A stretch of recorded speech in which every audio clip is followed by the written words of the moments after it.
All right, sidebar there.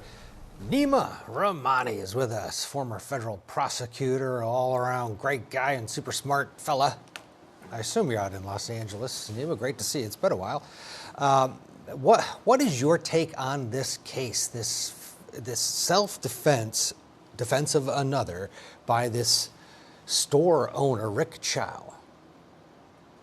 Ted, thanks for having me as always. Love being on Court TV with you especially. I am here in Los Angeles. And look, we've covered a lot of these types of trials on Court TV. And self-defense cases, especially in the South, they are very unpredictable. I mean, we've had too many cases to name, particularly in Florida, where self-defense has been perfected, which means that it is a perfect self-defense. You can shoot someone and kill them, and they get a free walk, being the criminal defendant. In this particular case, the challenges you have if you're the defense are the fact that someone is running away and they're shot in the back. Obviously, favorable testimony for the defense is the fact that this teenage victim was armed. And of course, the defense is arguing that that firearm was pointed at Chow or Chow's son, and he rightfully shot to kill. These are very, very hard cases because the jurors, when they walk into that courtroom, they have strong preconceived notions about the use of deadly force, when it's appropriate. And even though they're read the law and it has to be reasonable, it has to be proportionate, you can't be the initial aggressor, you can't shoot someone who's running away, it doesn't necessarily go into that deliberation room, and it's hard to get 12 out of 12 jurors to agree on something like this. Yeah. Is it, from Chow's perspective, if it boils down to just the 2 seconds, that's all the jury is thinking about, because that's what the defense wants, right? They want them to put themselves in Chow's position, seeing that his son might be in danger, and he shoots because he wants to save his son's life.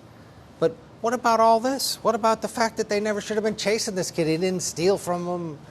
They didn't know he had a gun, but how does this, should this come down to, in the defense of others, that 2 seconds, or is it the whole picture? You know, I'm as pro-prosecution as they come, and I think that you should not shoot someone even if they are shoplifting and they're running away. There's people that'll disagree, but that is not the law. You can't shoot someone, use deadly force unless you're at imminent risk of death or serious bodily injury. Shoplifting Waters, and he wasn't shoplifting, but even if he was, is not a reason to kill someone. But is he a reason to chase? Personally, you know, I'm here in California, and retail theft is a big problem. I don't necessarily think it's a reason to chase either. Look, I understand this is a convenience store owner, small business owner, and he feels a certain way. I personally don't think that you should be chasing someone with a gun because they are shoplifting, right? I mean, there's just too much at risk in terms of civil liability, criminal liability. But again, I know people are going to come at me on social media and X and say this is a thief and this is someone that should be apprehended and there should be a citizen's arrest, and you know, people shouldn't be engaging in retail theft. For me, the risk of violence, the risk of danger is just too much, and the risk of someone dying, and that's exactly what happened here. Over what?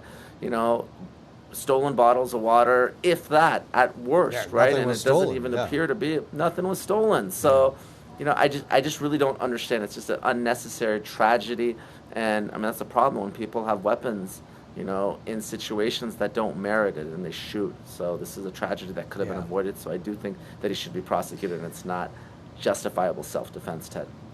All right, let's pick it up. We'll go back in and pick it up after the sidebar.